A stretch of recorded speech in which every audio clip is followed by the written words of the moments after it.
never get complete control of his image. It's like when you were saying all that, I was thinking about the Dr. King thing. I mean, I'm a youngster. You know, I was born in the '80s, born in 1980, and you look at how we got Dr. King birthday as a federal holiday. Oh, it's a no-brainer now, but back then, I mean, it was people was like, it was a climbing up a tough hill. But look how you got that holiday. Mm-hmm. They basically reduced Dr. King to "I Have a Dream." Right. And if I was a young person, I would say, why was he assassinated? Right, because he's supposed to be soft. He's soft, right? That's the thing. I went on January 15 this year. Yes, sir. Reverend Jeremiah Wright was the guest preacher at the ranking charitable services at Howard University. Mm-hmm. They have every Sunday, and they have, guest preacher. With this particular Sunday, which is the anniversary of Dr. King's birthday, I said, I'm going to hear this brother. Mm-hmm. And he said something that was profound, man. He said, sometimes I wonder which is worse, to see a people seduced by a soundbite or to see a ministry reduced to a soundbite. Mm-hmm. And what he said that day was, listen, y'all, I mean, the place was packed. Mm-hmm. All 1,500 seats were taken. There were people downstairs in the basement, another 200 or 300 down there getting it, down in the basement. And Reverend Wright said, well, we forget that what Martin Luther King was doing at the March on Washington and when he went to Memphis, he was leading a campaign against economic injustice. He was not conducting a revival meeting or having church services. He said the March on Washington's full name is the March on Washington for Jobs and Freedom. Everybody forgets that.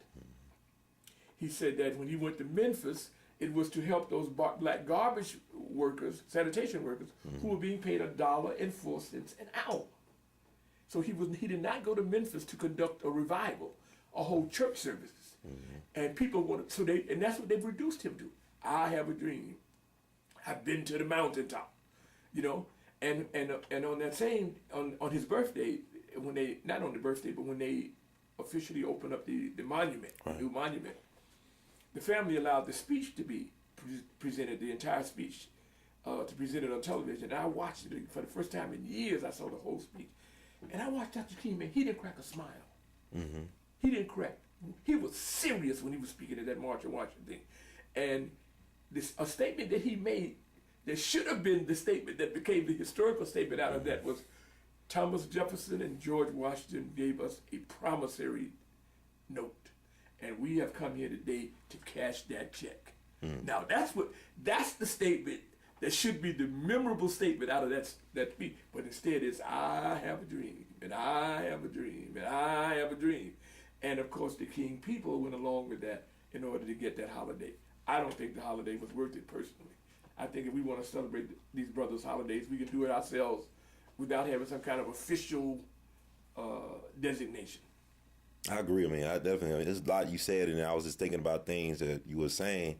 It really was talking about the nightmare for black people because the check bounced, right? If anybody was serious, that would be the part of that speech that would be in the history books. Right.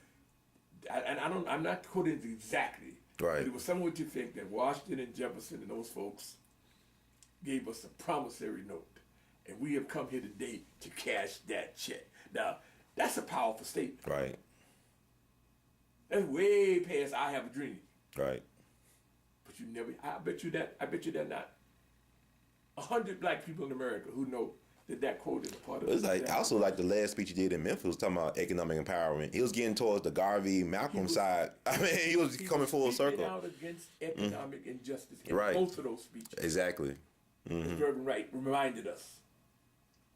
But like Malcolm knew the media make your friends your enemy, your enemies your friends. But we don't control our media outlets, and that's the problem. He was there. He was not there to.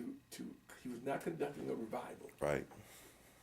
He was there, which is what people try. They make it sound like there was some kind of religious.